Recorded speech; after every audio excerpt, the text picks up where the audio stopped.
40 minutos damos la bienvenida al doctor Gustavo Vega Delgado, rector de la Universidad Internacional del Ecuador. Doctor Vega, bienvenido. Quisiéramos conversar con usted sobre su visión con respecto a la necesidad y a los costos económicos y sociales que está provocando en Ecuador este conflicto interno armado. Surgen y suman más y enormes necesidades económicas del país, incrementadas por la ineludible necesidad de combatir a la narcodelincuencia. ¿Cómo ve usted la situación? Estamos sin audio, si podría abrir su micrófono, por favor. Muchas gracias, Antena 1. Muy grato de estar con ustedes. La unión de un país se presenta por varias razones. Finalmente, hay desencadenantes que producen unidades entre situaciones heterogéneas.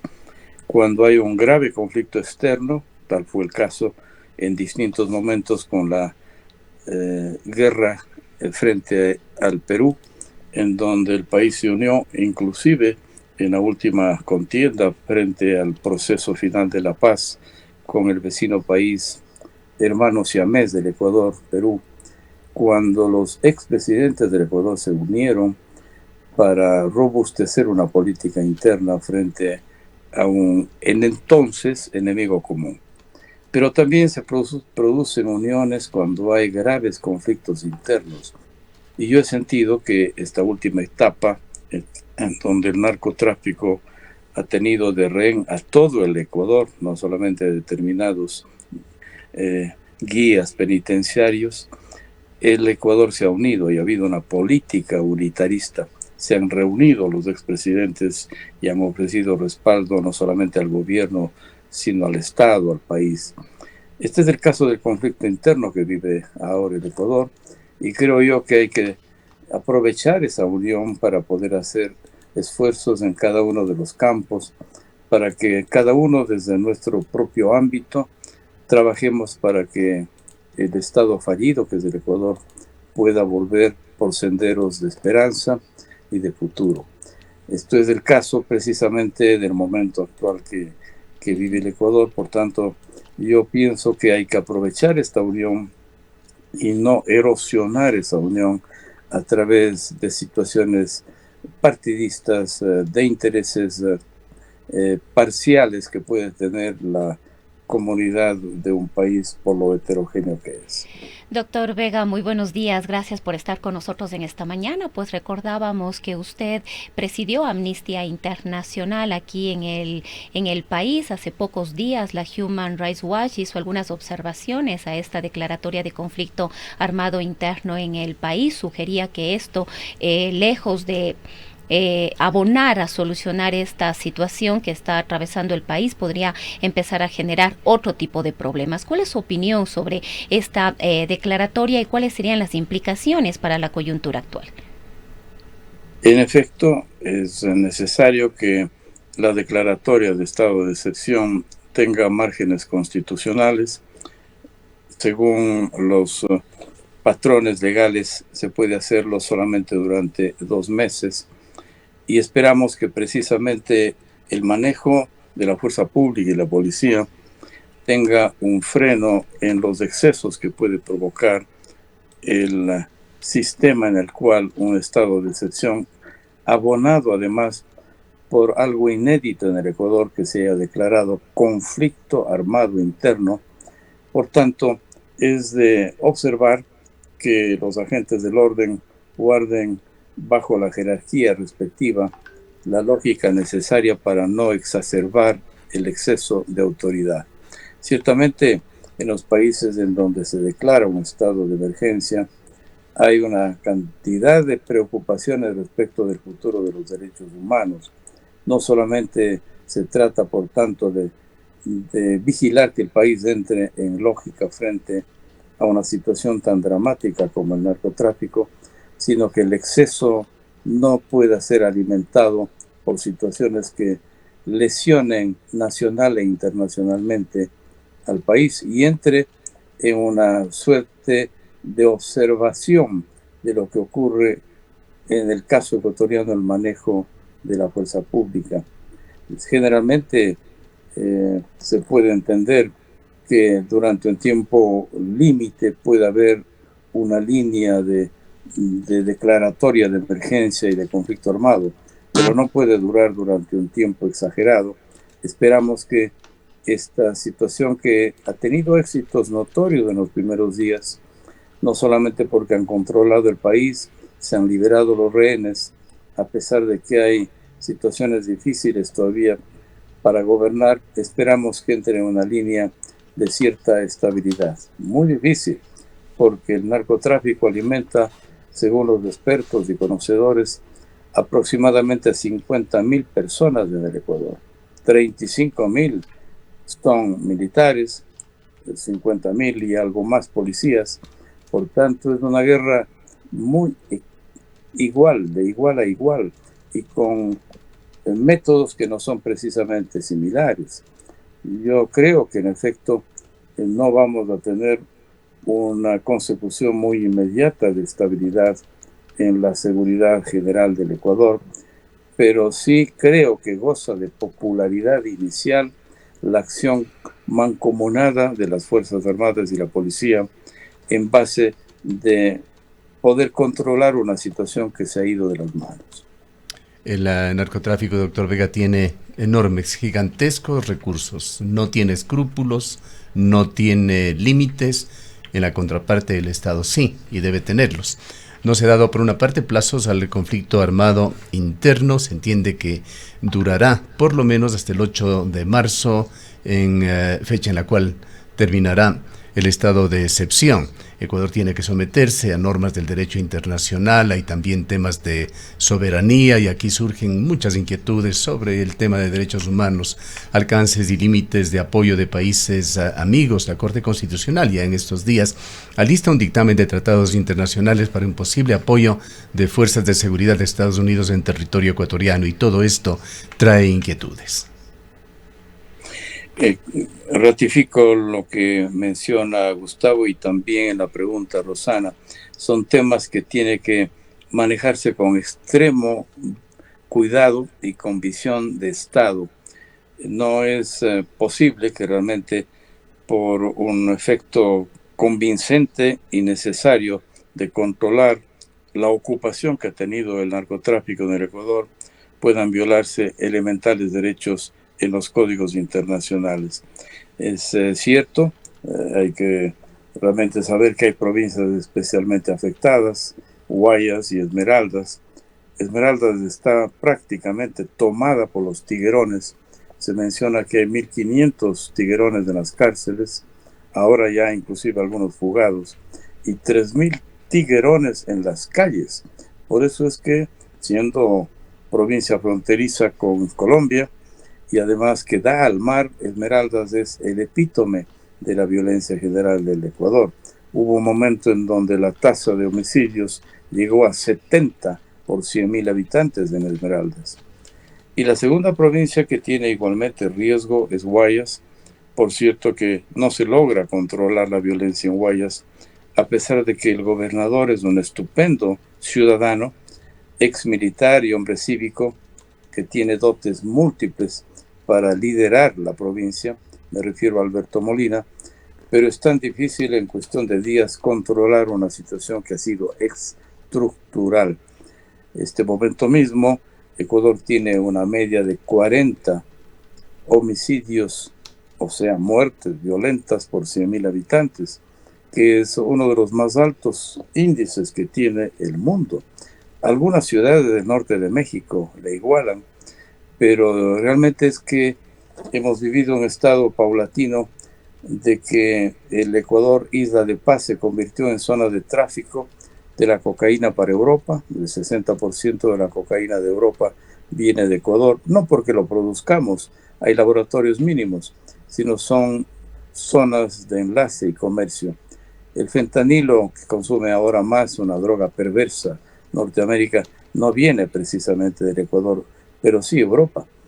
Yo creo que es necesario, por tanto, que el tema seguridad y el tema economía, que a mi modo de ver son los dos temas cruciales que le toca lidiar y enrostrar al gobierno interino del presidente Noboa, seguridad y economía puedan ser llevados de la mano para llegar a una estabilidad más convincente del Ecuador.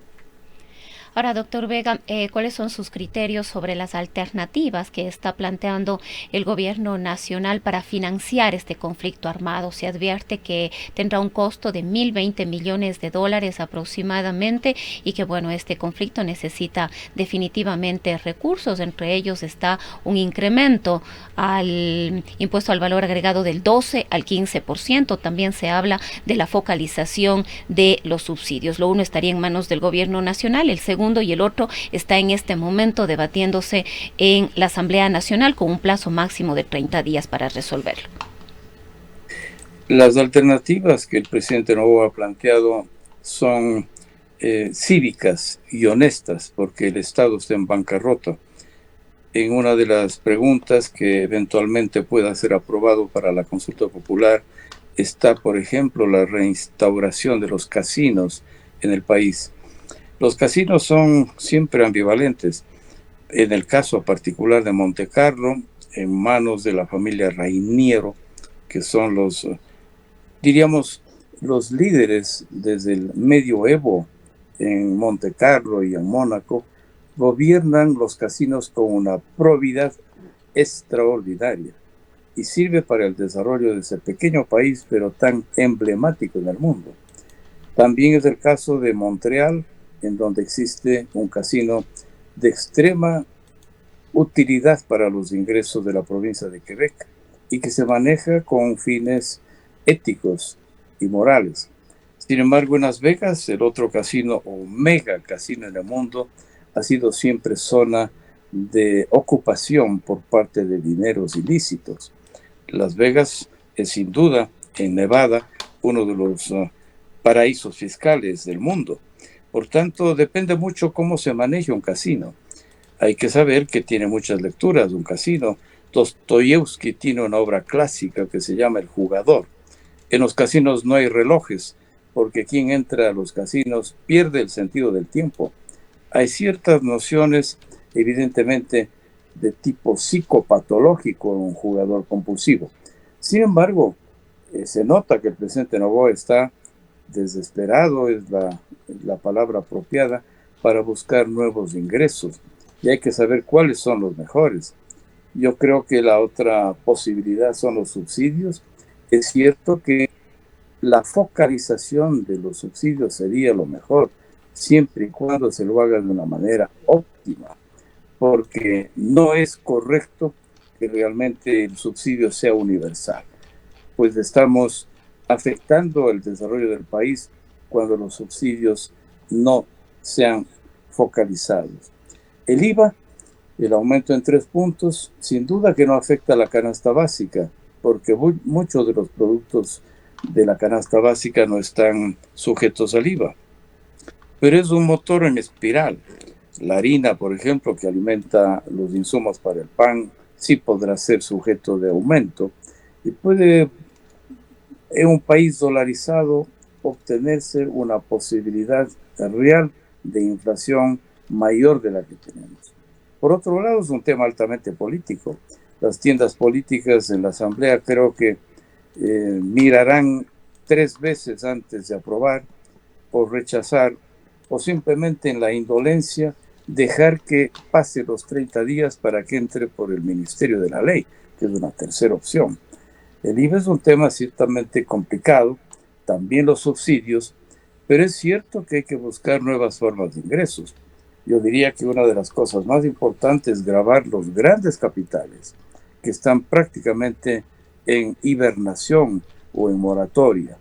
Es muy posible que en algunos casos, que no sea por estudios desde el extranjero, la partida de las divisas hacia el exterior, el impuesto a las divisas en el exterior también es otro móvil que puede dar ingresos al país. Cuidado que no pueda hacerse nuevamente, mediante quizás una consulta, que la minería que ha sido obtenida a través de respaldos populares de las urnas vuelva a ser asiento de una explotación que rompa la Constitución y las consultas populares. La minería es otra fuente de ingresos, pero que espero que el presidente Noboa, que inclusive defendió el sí por el Yasuní, no se extralimite en lo que significa el respeto al medio ambiente, a la naturaleza, al agua y otros recursos que deben ser defendidos frente a la minería industrial, la megaminería, la transnacional.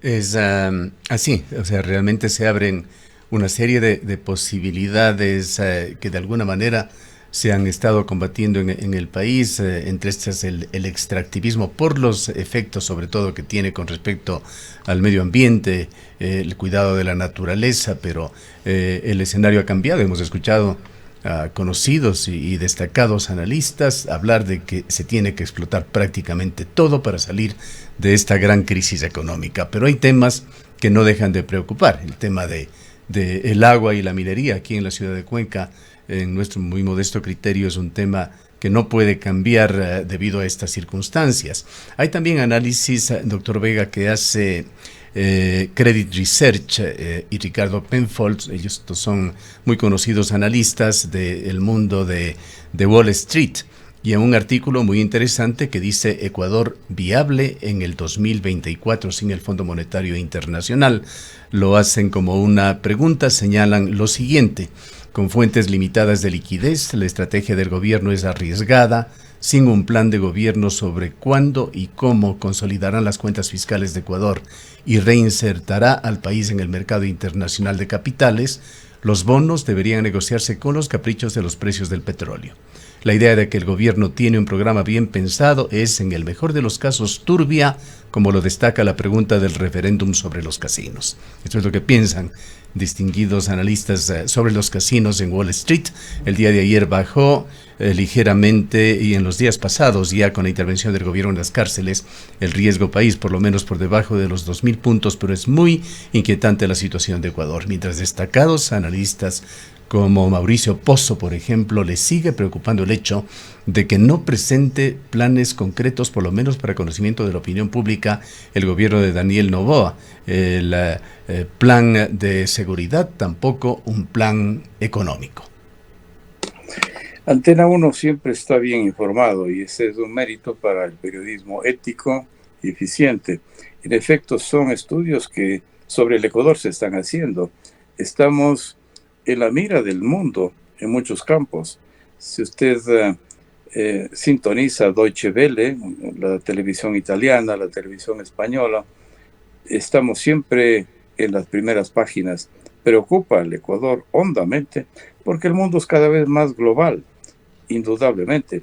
Mire usted, hay 5 acontecimientos internacionales que van a tener un peso político en el mundo y no son efectos aislados. Por ejemplo, en el caso de Taiwán, fue elegido el oficialismo para un nuevo periodo, y eso puede detonar un conflicto que llegue a algo parecido de lo que está ocurriendo tiempo atrás entre Rusia y Ucrania.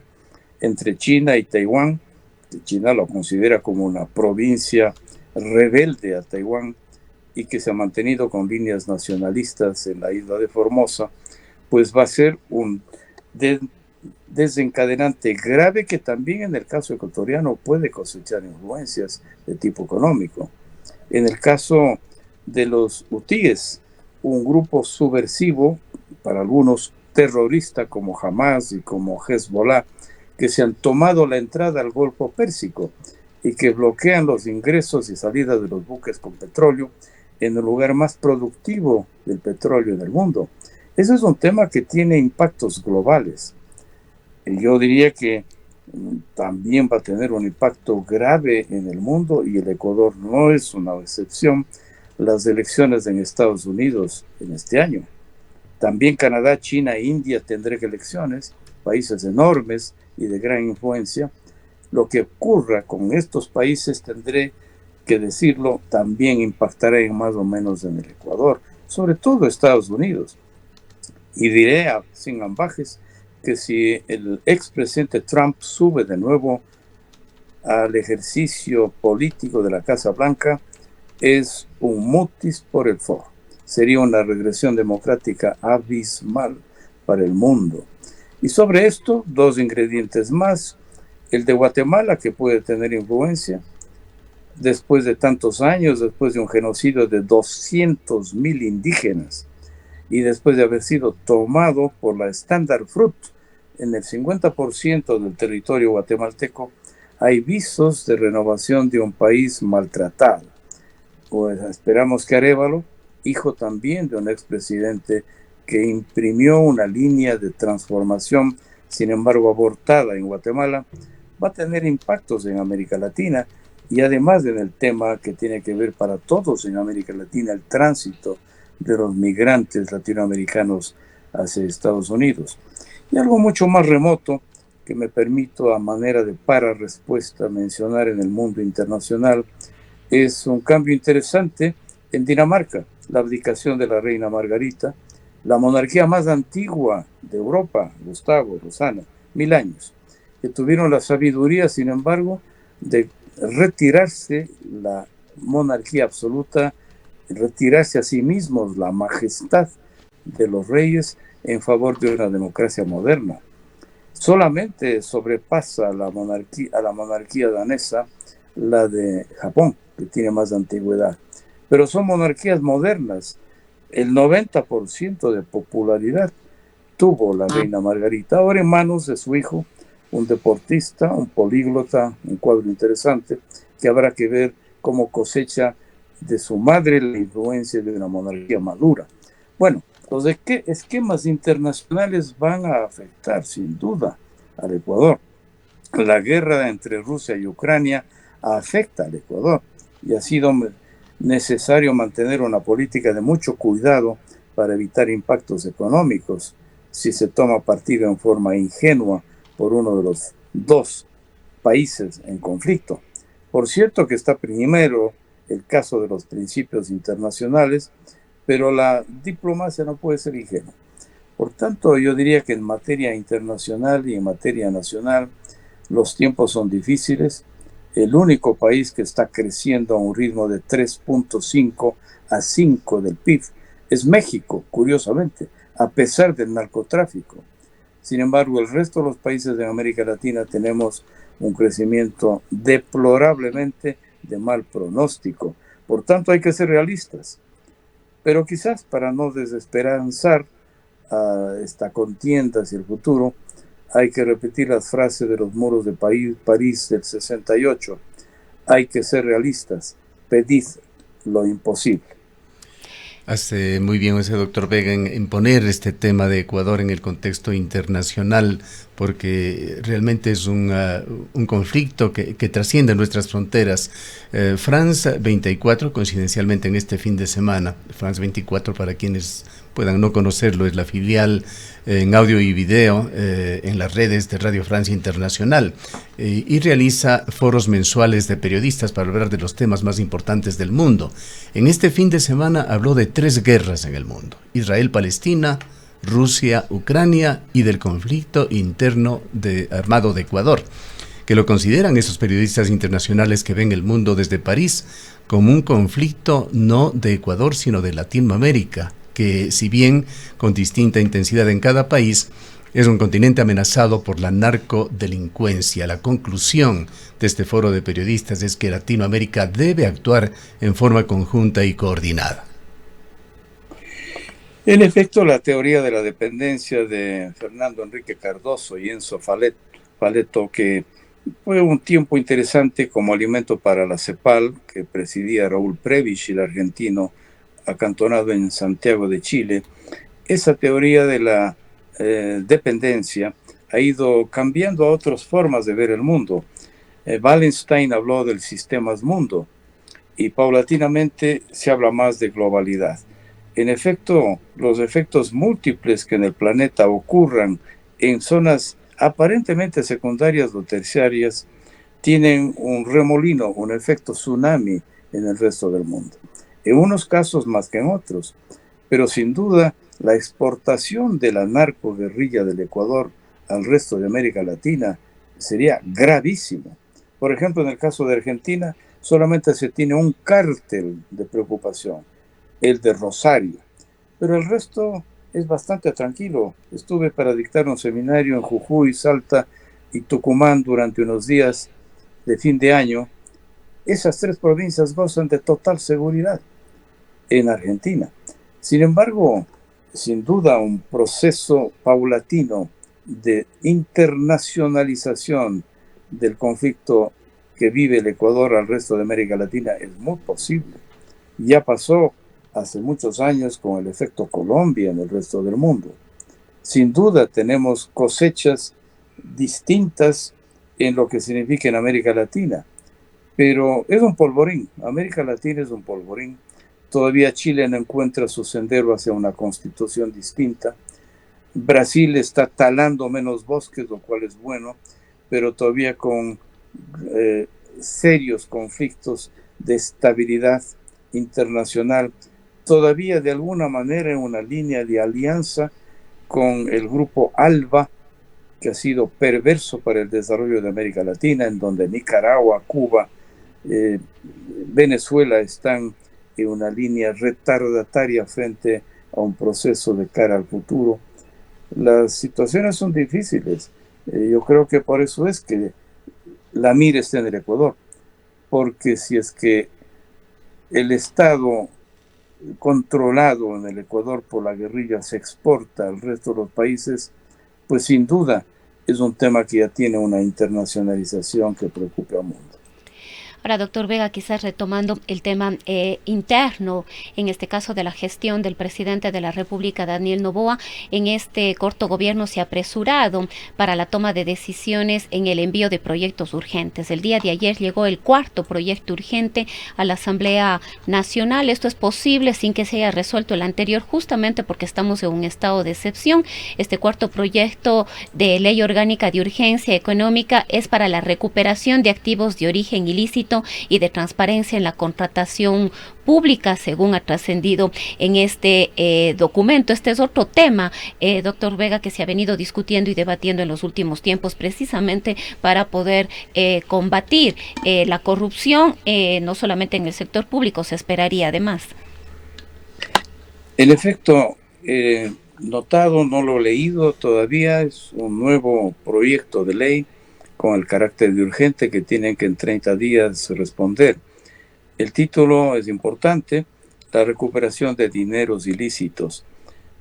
Uno de los caminos que fue frustrado a medio andar fue una ley para la extinción de dominio y de patrimonio, para que aquellos que han robado devuelvan.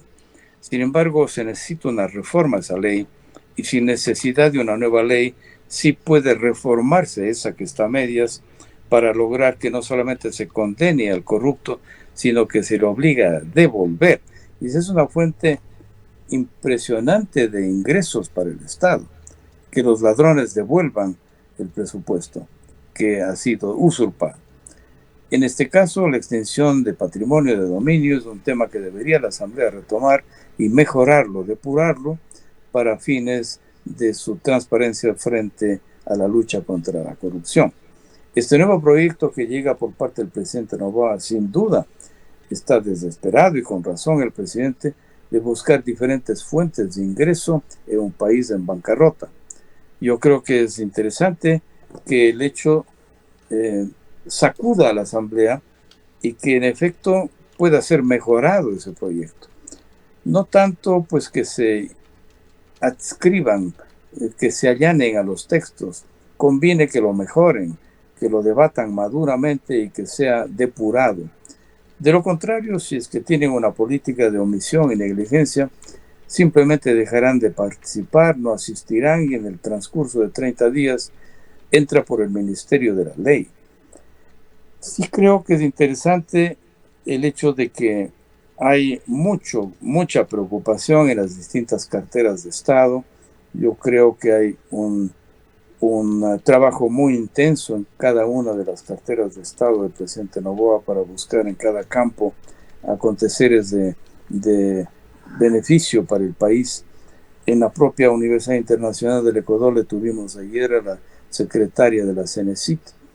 Lo vamos a tener en las próximas semanas al ministro de Finanzas, a quien le he invitado a disertar, también a la ministra de Gobierno y del Interior. Tanto Juan Carlos Vega como Mónica Palencia nos han aceptado asistir a un debate académico sobre lo que plantea el gobierno, y le tendremos a la canciller también el 27 de marzo en una conferencia frente a la Escuela de Relaciones Internacionales. La universidad tiene que pensar al país y también la necesidad de un diálogo y de un intercambio de información entre la academia con la política siempre es saludable.